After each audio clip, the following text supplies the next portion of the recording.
Prop 36 is about criminal penalties.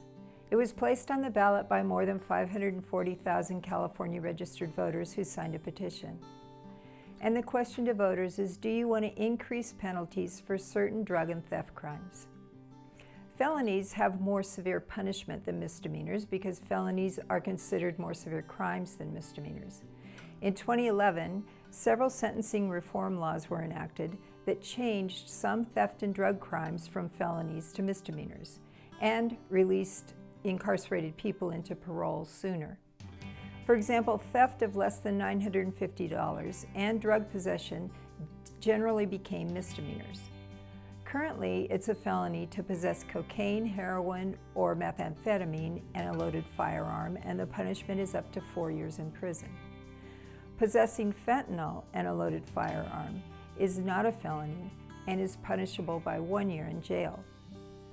For 15 years before the 2011 sentencing reforms, there were about 450 inmates per 100,000 residents in California. After the sentencing reforms that were intended to reduce overcrowding in prisons, the rate has fallen to about 250 inmates per 100,000 residents. If the majority of voters vote yes on Prop 36, it would make three main changes to punishments for crimes.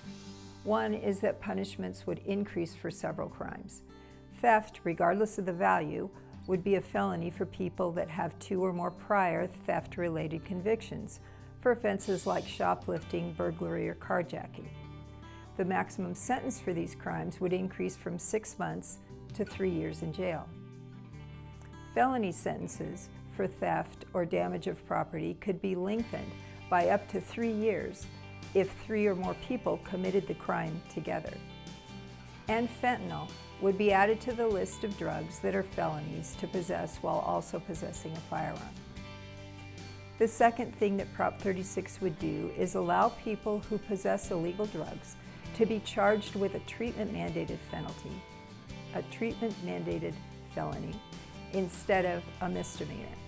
These people would get treatment for mental health and drug addiction. If treatment was completed, their charges would be dismissed. And if they did not finish the treatment, they would serve up to 3 years in prison. This applies to new offenders as well as those currently serving time. The third thing Prop 36 would do is require courts to warn people that they could be charged with murder if they sell or provide illegal drugs that kill someone. This warning makes it more likely for them to be convicted of murder if they later sell or provide illegal drugs to someone who dies.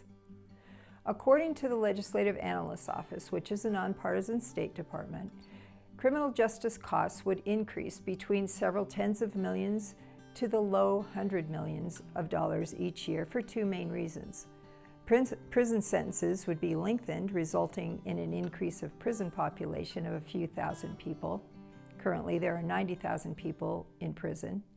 And both local and state court workload would increase because felonies usually take longer to resolve than misdemeanors. These are not the opinions of the League of Women Voters, but people who support Prop 36 say that homelessness is up by more than 50% since the 2011 sentencing reforms, and Prop 36 will force people off the streets and into treatment.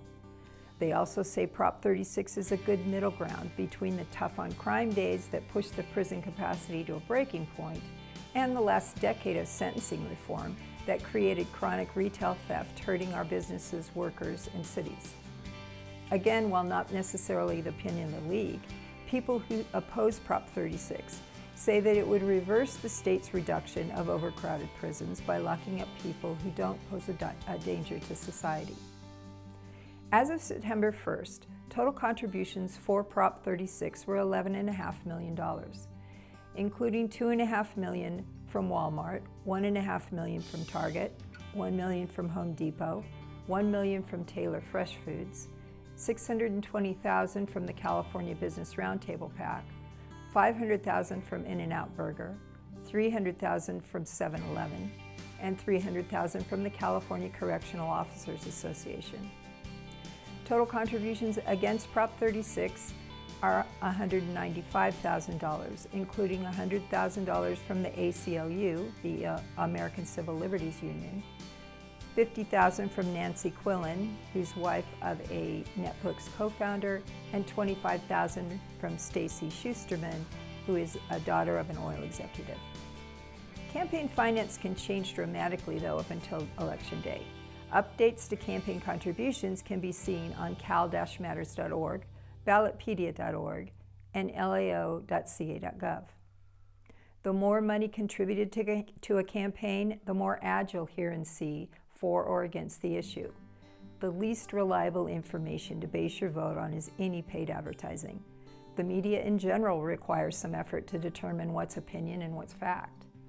The most reliable sources for facts are the Cal Matters, Ballotpedia, and LAO websites.